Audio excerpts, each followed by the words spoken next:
지난주 우리는 열왕기하 22장을 생각해서 은혜를 받았죠. 요시야 왕이 이 양반이 8살 때 왕이 되었죠. 그 가문을 잠깐 살펴볼까요? 할아버지 므낫세 어떤 분이었죠? 그 선대왕 히스기야의 14년 동안에 그 신앙생활을 너무 잘했잖아요. 죽을 병이 들려서 기도했는데 하나님은 15년 연장해 줬죠. 그럼 히스기야 왕은 15년 덤으로 사는 인생이잖아요. 그때 아들이 없었거든요. 병 나은 지 3년 만에 아들을 낳았어요. 그분이 므낫세예요. 히스기야는 어떻게 해야 되죠?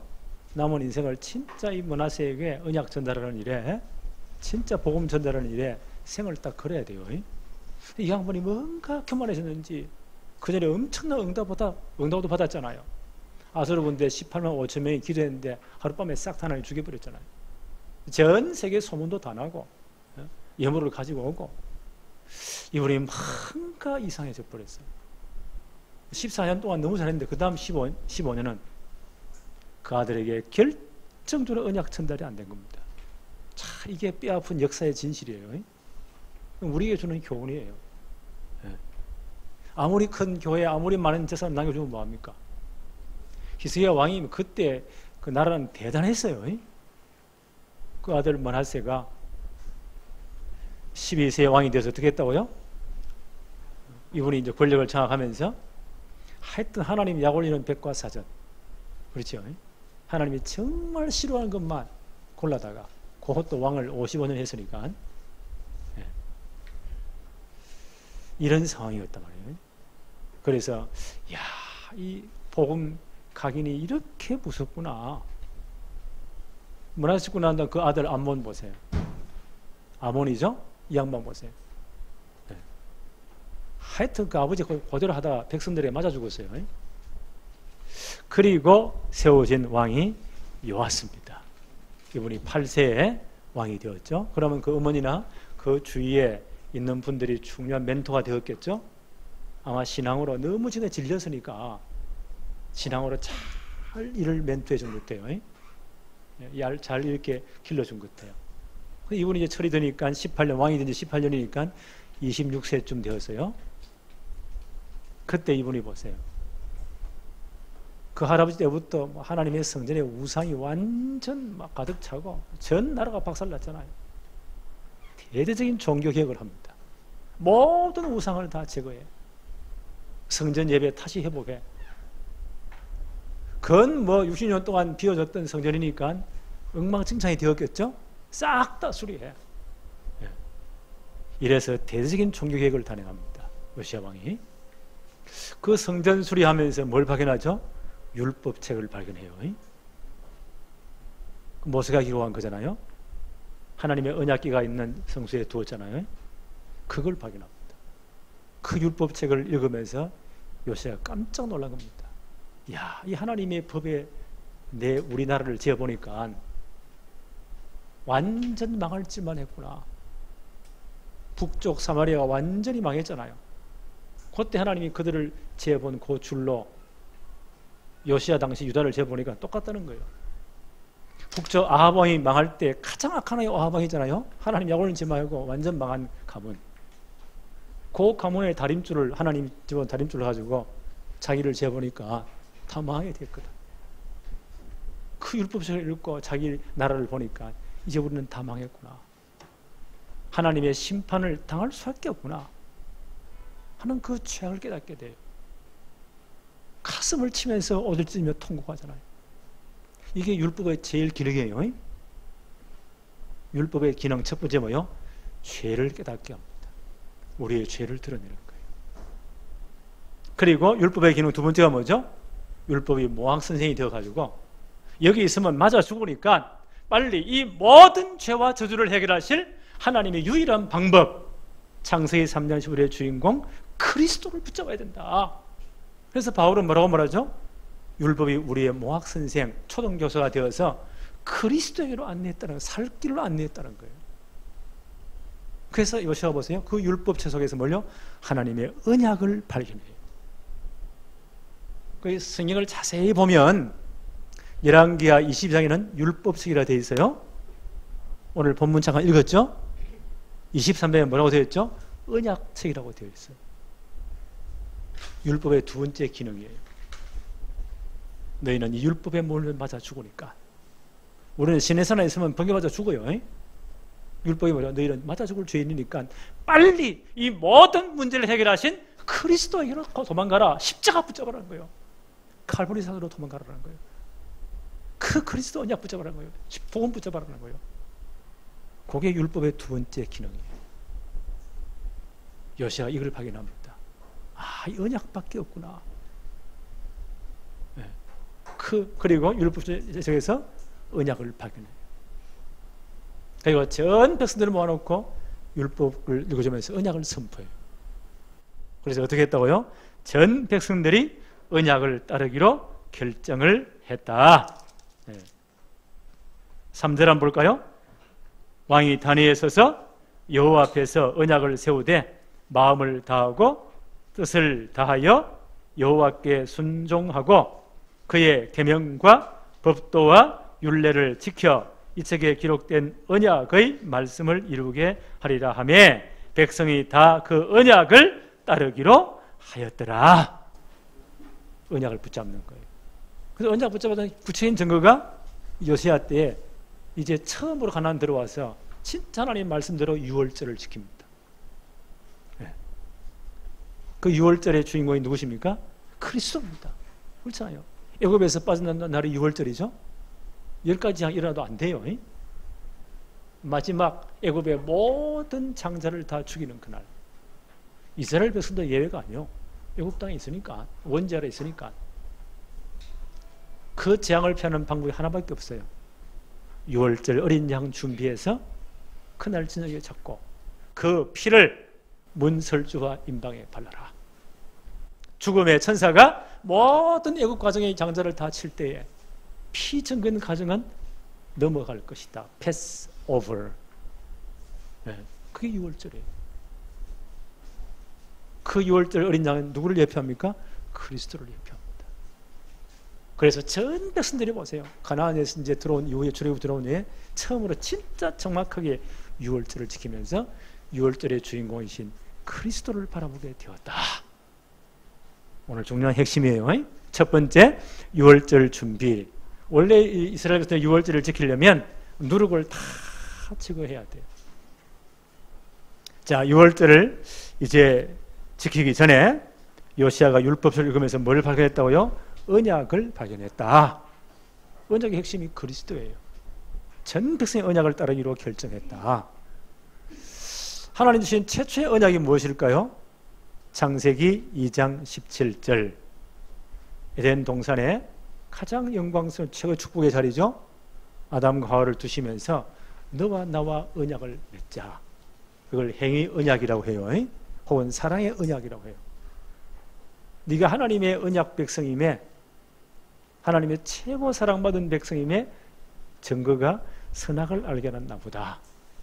그래서 선악을 알게 하는 나무의 열매는 먹지 말라. 내가 먹는 날에는 반드시 죽을 것이다. 하나님의 언약의 정표예요. 그게 선악과예요. 이걸 보면서 하나님의 사랑을, 하나님의 언약을 늘 기억해라. 그리고 영원한 이 축복을 누려라. 원래 주신 축복이에요. 사단은 여기에 딱 브레이크를 거는 겁니다. 와서 뭐라고 말하죠? 너희가 만일 하나님의 언약을 주시는 그 선악을 알게 한 나무 열매를 따먹으면 너희 눈이 밝아서 가지고 하나님처럼 되어버린다. 뭐 때문에 하나님 사랑하냐? 하나님 말씀 듣냐? 네가 하나님 되라는 거예요. 이 말에 싹 넘어간 거예요. 하나님의 말씀보다 사단의 말을 더 사랑한 거예요. 세상의 유혹이 그만큼 강력해요. 하나님의 말씀 완전 무시할 만큼, 하나님의 말씀이 완전 엉망으로 보일 만큼 세상 유혹이, 사단의 유혹이 그만큼 달콤하고 유혹, 아주 그게 매력이 있습니다. 힘이 있습니다. 그게 헷가닥 해버린 거예요. 하나님 언약을 깨뜨리고 그 실과를 따먹었다. 이게 원죄입니다. 하나님의 언약을 파괴한 겁니다. 그게 창세기 3단 사건이에요. 그때부터 모든 문제가 다 온 겁니다. 그럼 하나님의 계획은 실패했습니까? 하나님은 그 즉시 뭐요? 복음을 주었어요. 여기서 해방되는 길을, 그렇죠? 살 길을 제시했습니다. 그게 복음이에요. 그게 뭐죠? 구체적으로 창세기 3장 15절에 오늘 굉장히 중요한 성경의 핵심이에요. 여자의 후손으로 그리스도를 보내겠다. 그분이 오시면 너희를 넘어뜨렸던 사단의 머리를 박살낼 것이다. 너희를 구원할 것이다. 그래서 아담 가문에 뭘 줬죠? 피지사를 줬어요. 그래서 오실 메시아 그리스도를 바라봐라. 네. 아마 요시야가 율법 가운데 이 언약을 발견한 것 같아요. 그래서 언약의 핵심인 그리스도를 진짜 바라볼 6월절을 지키자. 6월절을 지키려면, 원래 이스라엘 백성 6월 지키려면 그 집안에 있는 모든 누룩을 제거해야 돼요. 6월절 지키기 전에 누룩은 세상의 죄악을 상징해요. 죄악된 모든 것을 다 척결해야 돼요. 그래서 요시야 왕이 하나님의 말씀대로 6월절 지키기 위해서 남쪽 유다의 모든 우상을 다 척결합니다. 그게 본문 열왕기하 23장 4절부터 14절까지예요. 그 할아버지 때 문화세 때부터 보세요. 그 하나님의 성전 안에 모든 우상을 다 갖다 놨잖아요. 각종 우상을 다, 모든 산당의 우상을 다 세우고 나라 전체가 보세요. 그걸 싹 다 정리한 겁니다. 대단하죠? 그 당시 요시야 왕 때 이미 북쪽 나라 이스라엘을 망해버렸어요. 아수르에 의해서. 너무 죄악이 관여. 하나님이 딱 재보니까 도무지 돌이킬 수가 없어. 하나님이 잣대로 사마리를 재보니까, 하나님의 다림줄로 아합 가문을 재보니까 더 이상 구제불능이야. 아수르를 들어서 완전 멸망시키잖아요. 남자를 싹 다 잡아다가 전 세계 노예선에 다 팔아버렸어요. 그리고 이방 족속을 들어가서 혼혈되도록. 근데 아직까지 보세요. 북쪽 이스라엘은 그 우상에 대한 여러 가지 잔재들이 남아있는 거예요. 특히 북이스라엘 첫째 왕이 여로보암이죠. 베델과 단에다가 뭐요? 하나님 섬기지 마. 그만한 무성한 우상 만들어 놓고 거기에 엄청난 제단 만들어 놓고 이게 하나님이 섬기는 거야. 그게 아직까지 막 남아있는 거예요. 요시야 왕 때 어떻게 합니까? 그 북쪽까지 베델에 있는 모든 우상 제단을 싹 다 처리합니다. 대단하죠? 네. 6월절을 지키기 위해서 모든 누룩을 제거하는 거예요. 그러면서 야, 이분이 진짜 대단하다. 네. 이 사건은 이미 300년 전 북쪽의 첫째 왕이 여로보암이잖아요. 남쪽에 하나님 백성들 내려가서 예배하는 것 반대하기 위해서, 막기 위해서 국경선에다가 베델에다가 엄청난 금수한 우상 세워놓고 여기에 절에 이게 하나님이야. 그때 남쪽의 유다에서 하나님의 선지자 가서 이걸 책망합니다. 네. 300년 전 사건이에요. 열왕기하 13장 1절로 2절에 이런 기록이 있어요. 보라, 요시야 왕 300년 전이에요. 북쪽의 첫째 왕 여로보암이 베델과 단에 엄청난 금수한 우상을 세워놓고 그 앞에 전 백성 모아놓고 경배하라. 그때입니다. 열왕기상 13장 1절 2절. 보라, 그때에 하나님의 사람이 여호와의 말씀으로 말미암아 유다에서부터 베델에 이르니 마침 여로보암이 금송아지 우상 제단이죠. 제단 곁에 서서 분향하는지라.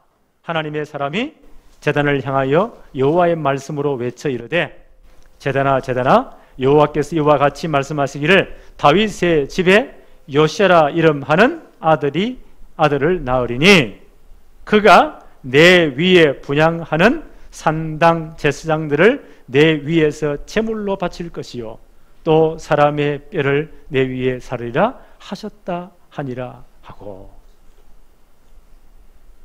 300년 전에 예언된 사건이, 그 우상재단에 그 우상성이는 모든 나쁜 놈들의 뼈를 다 그 위에 다 뿌릴 것이다. 이 사건이 그대로 성취된 거예요. 300년 전에. 이게 성경의 정확함이에요. 이런까지 밝혔죠. 이런 대대적인 총격이 그걸 진행합니다. 유월절 지키는 일은 뭐 한다고요? 누룩을 다 제거해야 돼요. 하여튼 남쪽 북쪽의 모든 우상을 싹 다 제거합니다. 이런 엄청난 계획을 단행해요. 이게 요시아라는 분이에요. 그리고 예루살렘에서 하나님 말씀대로 유월절을 지킵니다. 그 광경 한번 볼까요? 23장 21절부터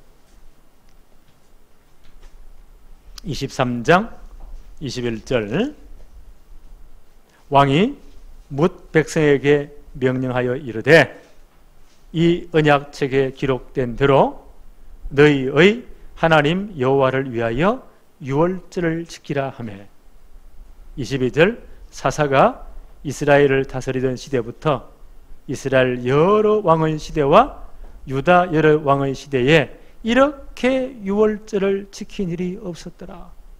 한 번도 제대로 지킨 적이 없었단 말이에요. 14명의 사사를 거치면 지금까지 이 다윗 왕조의 모든 지금까지 보세요. 16대가 내려오면서 제대로 한 적이 없었다는 거예요. 그러면 제대로 복음을 진짜 붙잡고 각인 뿌리 체질화된 적이 없었다는 거죠. 그러니까 이만큼 역사가 이렇게 엉망이 되는 겁니다. 제대로 유월절을 지킵니다. 똑같은 요 기록이에요. 역대하 35장 7절 9절 똑같은 역사 기록을 역대하 이렇게 기록하고 있어요.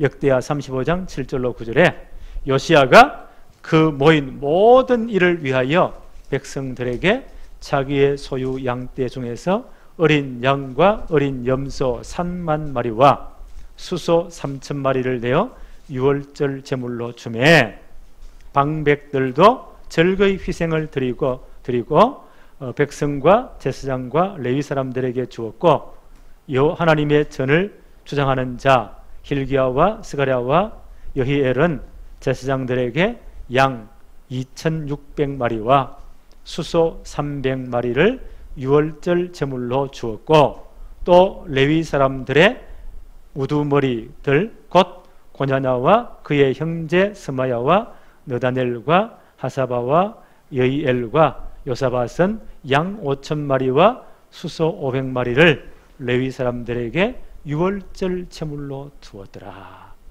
얼마나 계획이 철저한지 보세요. 왕으로부터 모든 제사장들 힘 있는 분들이요 유월절 제물을 다 내놓는 겁니다. 양과 소가 다 합쳐보니까 41,400마리를 유월절 제물을 내놓는 거예요. 전 백성들이 참여해서 그 유월절을 지키는 거예요. 그러니까 전 백성들이 이렇게 했으니까 어마어마하겠죠. 아마 예루살렘 성전 전체는 아마 그 양의 피로 물들었을 것입니다. 역대하 35장 11절에 보니까 유월절 양을 잡으니 제사장들은 그들의 손에서 피를 받아 제단 주위에 뿌립니다. 그 작은 제단 주위가 피로 물들었을 거예요. 이 유월절 양은 누구를 예표합니까? 그리스도를 예표해요. 바울은 그렇게 설명했거든요. 고린도 후서 5장 7절 너희는 누룩이 없는 자인데 새 덩어리가 되기 위하여 묵은 누룩을 내버리라. 우리의 유월절 양 그리스도께서 희생이 되셨느니라. 구약성경의 배경을 알겠죠. 유월 지기 전에 누룩을 다 없애야 돼요. 그래서 바울은 직접 해석합니다. 우리의 유월절 양 대신 예수 그리스도. 그 많은 소와 그 많은 양들, 어린 양들을요 잡으면서 피를 제단에 뿌렸잖아요. 전 백성들이 다 봤잖아요. 그를 통해 유월절 양 대신 그리스도를 봐야 돼요. 주님의 보혈을 봐야 돼요. 이게 하나님이 진짜 원하시는 거예요. 그래서 오실 메시아 그리스도 아니면 절대 안 되는구나. 이 모든 문제가 뭐 정치로 제도를 개혁하고 별별 것도 안 되는구나. 그리스도의 보혈의 공로, 그 십자가의 피의 복음 외에는 다른 게 안 되는구나. 이래 딱 결론 내려야 돼요.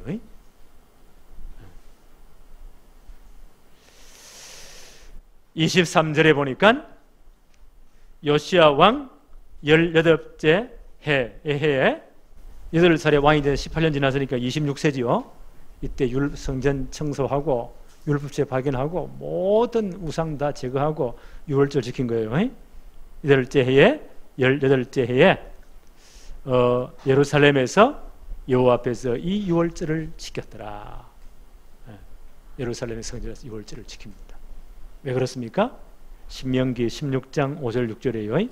유월절 제사를 내 하나님 여호와께서 내게 주신 각성에 드리지 말고 오직 내 하나님 여호와께서 자기 이름을 두시려고 택하신 곳, 내가 애굽에서 나오던 시가 곧 초저녁 해질 때에 유월절 제물을 드리라. 예루살렘 성전에서 율법 그대로 이 유월절 제사를 드립니다. 전 백성 놀라가면요, 유월절에 이 어린 양의 주인공이신 장차 오실 그리스도 바라보도록 이렇게 만든 거예요. 히브리서 13장 11절 12절에 이렇게 해석합니다. 이런 죄를 위한 짐승의 피는 대제사장이 가지고 성소에 들어가고 그 육체는 영문 밖에서 불사름이라. 그러므로 예수도 자기 피로서 백성을 거룩하게 하시려고 성문 밖에서 고난을 받으셨느니라. 우리의 유월절인 자 되신 예수 그리스도께서도 성문 밖에서, 그렇죠, 예루살렘 성문 밖에서 십자가 지신 겁니다. 그래서 우리의 모든 죄와 저주를 끝낸 겁니다. 우리는 이 복음 붙잡아야 돼요. 이게 성경 전체의 주제예요. 그래서 요한복음 5장 39절에 너희가 성경에서 영생을 얻는 줄 생각하고 성경을 연구하거니와 이 성경이 곧 내게 대하여 증언하는 것이니라. 그렇지요. 그래서 이 유월절을 지키면서 전 백성들이 얼마나 큰 엄청난 행사잖아요. 국가적인 행사예요. 하여튼 이 4만 마리가 넘는 양과 소를 잡아서 피를 뿌렸으니까 그 피로 넘쳤을 거예요. 거기서 전 백성 누구를 바라봐야 돼요? 유월절의 주인공이신 그리스도를 바라봐야 돼요. 주님의 보혈을 바라봐야 돼요. 왜요? 이 성경이 그리스도를 증거하는 거니까. 그래서 히브리서 13장 13절에 그런즉 우리도 그 치욕을 짊어지고 영문 밖 그에게로 그리스도에게로 나가자. 그래서 정말 복음을 붙잡아야 됩니다. 그리스도의 피 복음을 붙잡아야 돼요. 자, 이런 큰 사역을 한 분이 요시아예요. 대단하잖아요. 그런데 이분의 말년이 별로 안 좋아요. 참 이상하죠. 히스기야 왕 보세요. 다윗 왕의 법을 보면 그런 훌륭한 왕이었잖아요. 14년 너무 잘했어. 덤으로 살려준 인생 15년이잖아요. 엉망진창 되어버렸어요. 이분도 보세요. 이때까지 얼마나 잘했는지 몰라요. 그런데 이 양반의 말년이 보세요.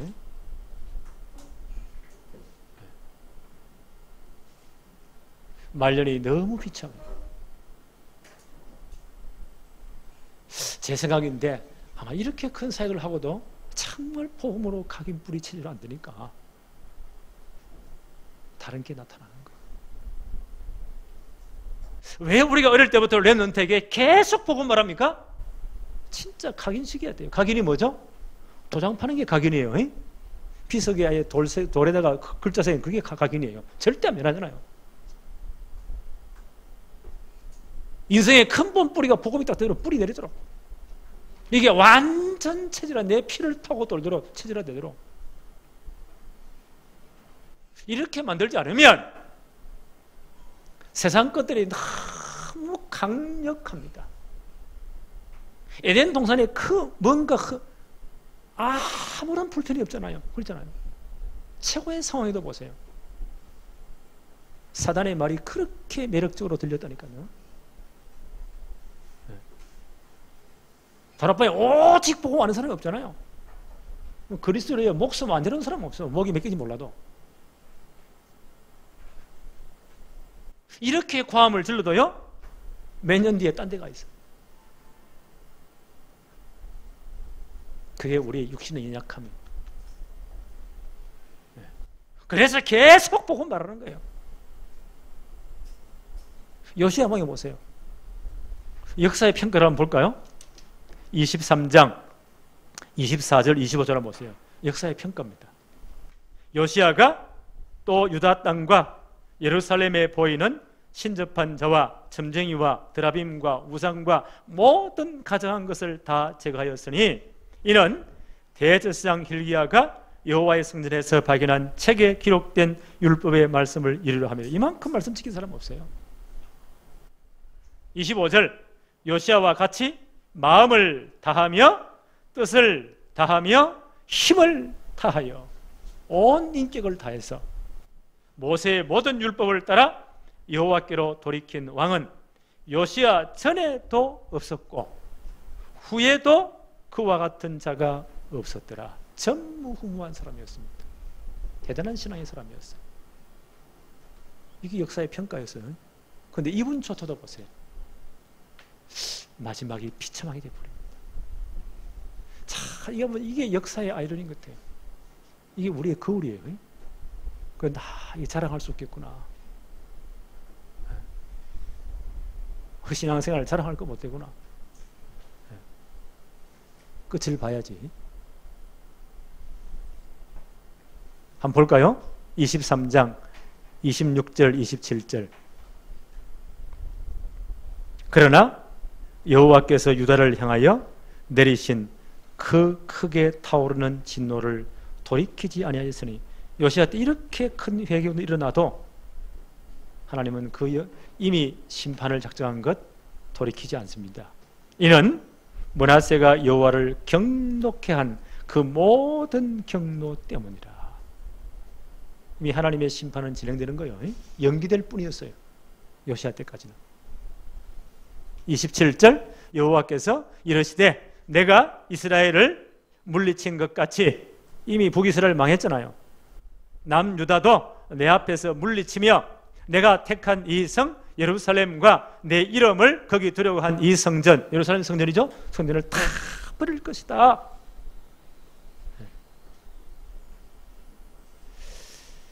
히브리 10장 4절 5절에 이런 기록이 있어요. 이는 황소와 염소의 피가 능히 죄를 없이 하지 못함이라. 요시야 때 보세요. 어마어마한 유월절 제사를 드렸잖아요. 4만 마리가 넘는 소와 양을 드렸죠. 4만 1,400마리에 이렇게 많은 황소와 염소의 피가 능히 죄를 없이 하지 못함이라. 그러므로 주께서 세상에 임하실 때에 이르되 하나님이 제사와 예물을 원하지 아니하시고 오직 나를 위하여 한 몸을 예비하셨다. 그래서 그리스도 오셔야 돼요. 구약시대에 그렇게 많은, 요시야 때 보세요. 6월절 제사가 어마어마했잖아요. 전 백성 다 모아놓고 이렇게 해도 그 많은 염소 황소의 피가 우리 죄를 다 깨끗하게 할 수는 없어요. 이 율법의 한계. 그래서 히브리서는 어떻게 해석해요? 그건 안 되니까 하나님 우리를 위해서 한 몸을 예비하셨다. 바로 그분이 누구십니까? 예수 그리스도십니다. 그래서 그리스도 오셔야 돼요. 그래서 요시야는 정말 여기다 진짜 딱 각인뿌리 체질화 시켜야 돼요. 29절 한번 볼까요? 요시야의 남은 사적과 행한 모든 일은 유다왕 역대지략에 기록되지 않았냐. 28절이고 29절에 요시야 당시에 애굽왕 바로 느고가, 애굽왕을 바로라고 하죠. 이 양반 이름이 누군가 봐요. 공식 이름이 바로고, 공식 명칭이 바로, 애굽왕을 바로라고 해요. 느고는 그분 이름이에요. 느고가 아수르 왕을 치고자 하여 유브라데 강으로 올라가므로 요시야 왕이 맞서 나갔더니 애굽 왕 요시야를 머깃도에서 만났을 때에 죽인지라. 애굽 왕 바로 노웨에서 요시야가 머깃도 전투에서 사망합니다. 비참하게 죽어버려요. 30절 신복들이 그의 시체를 병거에 싣고 머깃도에서 예루살렘으로 돌아와서 그의 무덤에 장사하니 백성들이 요시야의 아들 여호아스를 데려다가 그에게 기름을 붓고 그의 아버지를 대신하여 왕으로 삼았더라. 31년 인생이 이렇게 끝납니다. 이상하게 이분이 말년이 보세요. 조금 더 역사 기록을 좀 정확히 한번 볼까요? 이와 똑같은 역사 기록이에요. 역대하 31장 21절 22절에 이렇게 기록되어 있습니다. 느고가 애굽 왕 바로 느고죠. 요시야에게 사신을 보내어 이르되 유다 왕이여 내가 그대와 무슨 관계가 있느냐? 내가 오늘 그대를 치르는 것이 아니요 나와 더불어 싸우는 족속을 치르는 것이라. 하나님이 나에게 명령하사 속히 하라 하셨은즉 하나님이 나와 함께 계시니 그대는 하나님을 거스르지 말라. 그대를 멸하실까 하노라 하나 요시야가 몸을 돌이켜 떠나기를 싫어하고 오히려 변장하고 그와 싸우고자 하여 하나님의 입에서 나온 느고의 말을 듣지 아니하고 먹잇도 골짜기로 전쟁을 했더라. 여기서 이 양반이 전사에 불어요. 계속 역사 기록 한번 볼까요? 역대하 35장 23절로 24절에 활 쏘는 자가 요시야 왕을 손지라. 왕이 그의 신하들에게 이르되 내가 중상을 입었으니. 변장한다고 뭐 나타납니까? 활 쏘는 전문가가 보니 변장을 했지만요, 아 저기 요시야 왕이구나. 활을 당겨요. 아마 심장 부분에 꽂힌 것 같아 보니까. 네. 내가 중상을 입었으니 나를 도와 나가게 하라. 그 부하들이 그를 병거에서 내리가고 그의 버금 병거에, 왕이 타는 병거죠, 태워서 예루살렘에 이른 후에 그가 죽으니 그의 조상들의 묘실에 장사되었다. 이때 이 양반이 39살이에요. 네. 성경 뭐라고 기록하죠? 이때 국제 정세를 잘 봐야 돼요. 하나님의 중요한 이 역사 계획은 국제 정치에도 다 나타나거든요. 하나님의 손길이 다 임하시는 거예요. 그 하나님의 승리라고 해요. 네. 이미 아수르가 대제국이 그 당시 부상했거든요. 북쪽 사마리아가 누구에 망했죠? 아수르에 망했어요. 삭군으로 팔려가고 아수르가 대단한 영향을 지배했습니다. 남쪽에는 뭐예요? 애굽이 굉장히 버티고 있어요. 이런 충돌이 늘 있단 말이에요. 강도에. 지금도 마찬가지예요. 지금 미국과 중국 싸움 보세요. 지금 보통 싸움이 아니에요. 총만 안 쏴지 경제전쟁으로 죽고 죽이는 싸움이에요. 하나 죽어야 끝나는 거예요. 아마 제3의 중국이 폭락할 것이다. 그러니까 고래 싸움에 새우등 터진다고요? 주위에 조그마한 나라들은 눈치만 보는 거예요. 그 나는 기도합니다. 하나님, 이 정권의 정치인들이 질주하는 분들이 진짜 하나님의 계획 따라서 잘 볼 수 있도록 거기에 함부로 끼어들어가 내가 운전한다 운전자로 해가지고 이어가지 뭐 제말하고 볼턴이 다 까불렸잖아요. 이게 다 거짓말 했다고. 이래 저 북한에서는요, 뭐 죽이니 사진이 난리 나고 폭파시키고 연락 안 해? 하고 뭐요. 야, 이 정세를 제대로 못 보면 결정을 잘못 내리면 저런 수모를 또 당하는구나. 그 당시 애굽도 대단했거든요. 아수르가. 근데 이 아수르는요, 신흥 대적 바벨론에 의해서 완전 치명타를 입은 거예요. 거의 망해가는 지경이에요.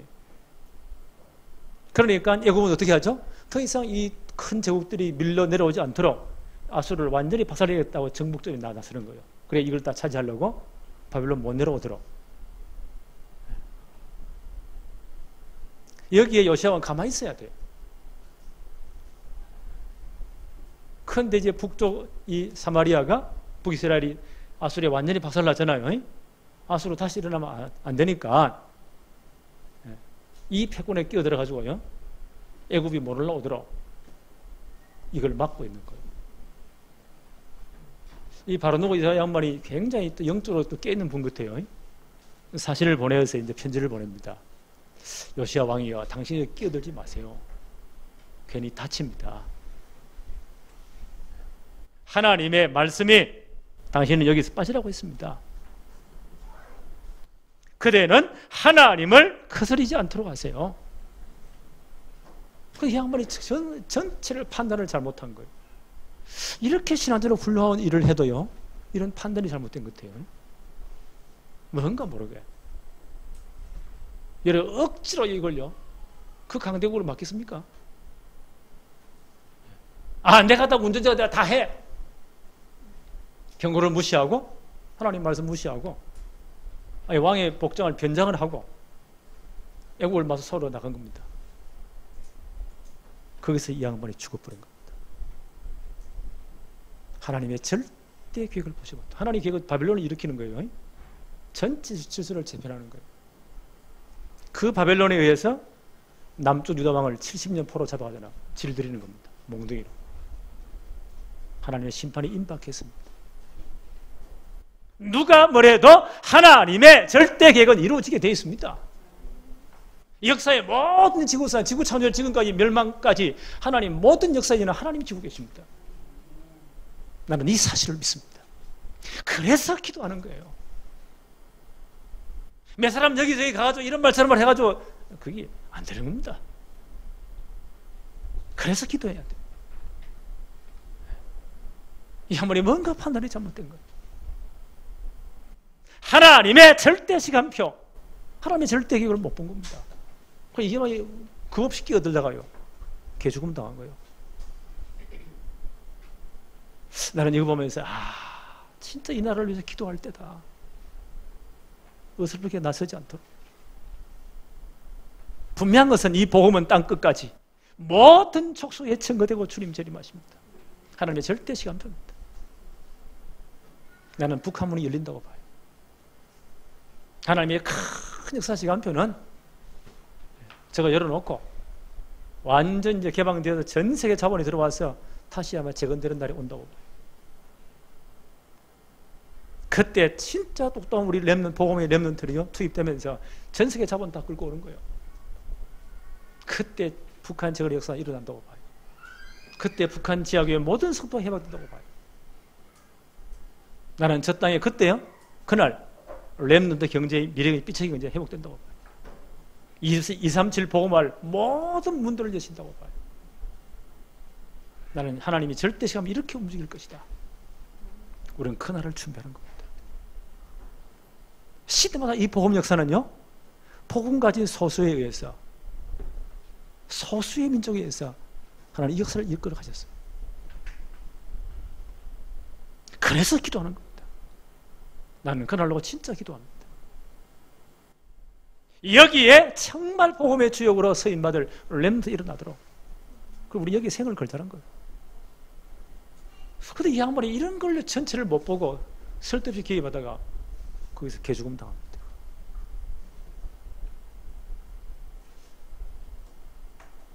이분이 한 일이 대단하잖아요.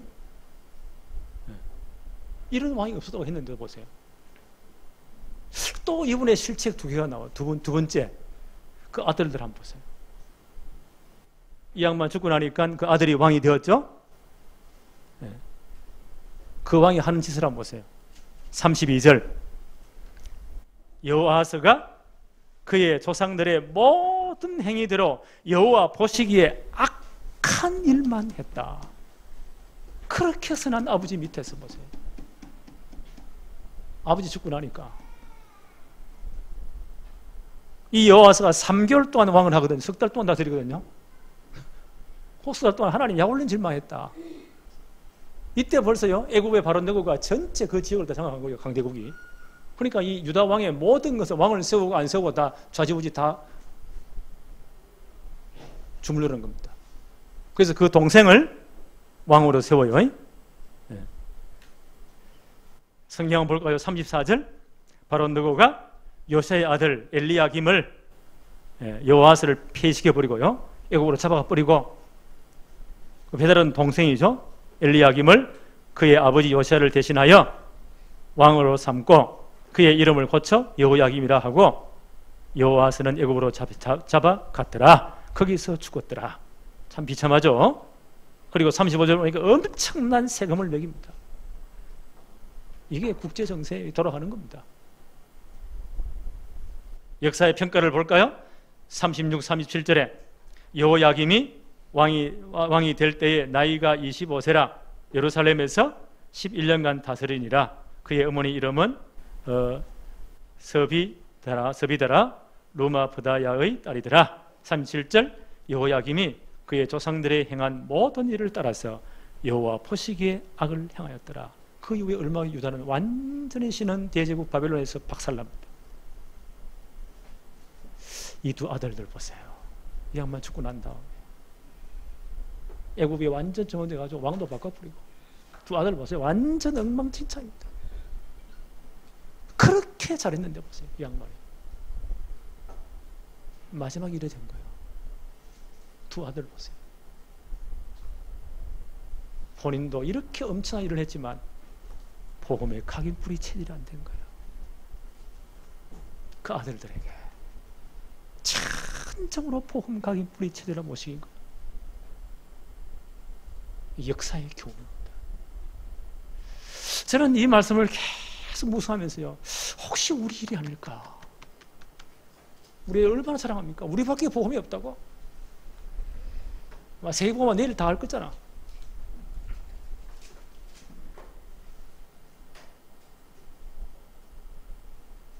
우리의 모습이 안 되기를 바랍니다. 그래서 자랑할 거 없구나. 진짜 겸손해야 되겠구나. 바울이 뭐라고 말하죠?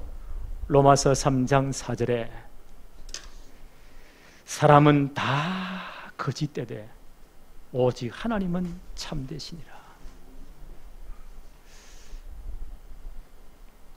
그렇죠. 그래서 복음밖에 희망이 없습니다.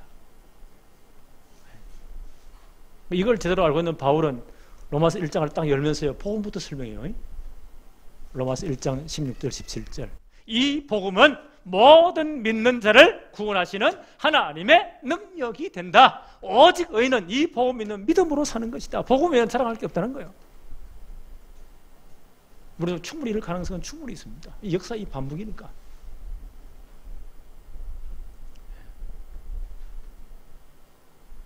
그 다락방에 1세대가 1세대 그 참 헌신한 분들이 거의 이제 뭐 7, 80이잖아요. 이 목사님 올해 선포된 메시지가 뭐죠? 지나온 30년 진짜 복음에 나는 생을 걸었다. 앞으로 남은 30년 정말 복음에 뿌리 내려야 된다. 절대 이게 무너지지 않도록 이 작업해야 된다. 나는 바로 봤다고. 그렇다면 우리 후대에 어떻게 해야 돼요? 절대로 이 복음이 무너지지 않도록, 이런 역사의 반복이 되지 않도록, 실패하지 않도록 어릴 때부터 복음으로 진짜 각이 뿌리 체질하시게. 우리 장로님 기도했잖아요. 그래서 저는 언제부터냐? 엄마 뱃속부터다. 가장 중요한 기간에 나서 한 3, 4년 진짜 생을 걸어야 된다. 좀 더 연장한다면 초등학교까지다. 그게 마지막 기간이 몰라요. 그 다음 조금 더 봐준다면 중고등학교까지다. 이게 완전 결론 내려야 됩니다. 이거 안 되면 절대 안 돼요. 오늘 요시왕 보세요. 역사 평가를 보세요. 이런 왕이 전무후무한 사람이었다. 근데 그분은 보세요. 마지막에 보세요. 그 판단 미스로. 그 자식들은 뭐 두 아들 다. 한 명은 석 달 만에 왕이 피해되고 애국으로 잡혀 거기서 죽고. 둘 다 보세요. 완전 엉망진창. 그래 가서 나라 망해버려요. 그래서 렘넌트 사역 바로 해야 됩니다. 생을 걸고. 그렇죠. 그래서 저는 이제 이 코로나19가 한 연말도 되면 진정되지 않겠는가, 제 기도 제목이에요. 이제 본격적으로 우리 교회 갓난 아이들, 3살 이하 아이들이 꽤 많잖아요. 제대로 모아야 되겠다. 여기부터 학교부터 진짜 생을 걸어야 되겠다.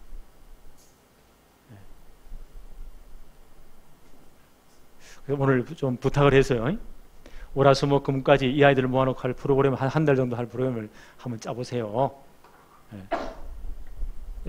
짜지면 전문가들 모아놓고 이제 계속 시뮬레이션을 할 거예요. 제대로 딱 해야 된다. 하나님 그렇게 하고 있어. 하나님 그 다음 또 시간표를 주실 거예요. 그래서 우리 교회 전체에 이제 렘넌트를 딱 세우기 위한 시스템 갖춰야 돼요. 우리 2, 3, 7 제자 불러가지고 훈련하는 모든 시스템 갖춰야 돼요. 이렇게 하고 하나님은 저 북한 문 열 거예요. 제대로 훈련된 사람 투입시킬 거예요.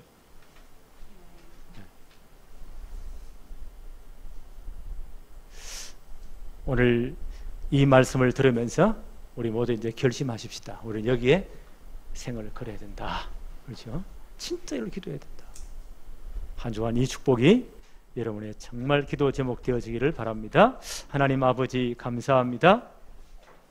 오늘도 최고의 날을 허락하시며 예배할 수 있는 축복을 주셔서 감사합니다. 오늘도 역사의 교훈을 통해서 말씀하시는 하나님, 우리가 이 귀한 복음운동을 주님 오늘 그날까지 우리와 우리 후대들이 정말 237 복음화 세복음의 주역되도록 제대로 복음의 각인뿌리 체질하시기는 이 축복을 감당하도록 역사하여 주옵소서. 예수님의 이름으로 기도합니다. 아멘.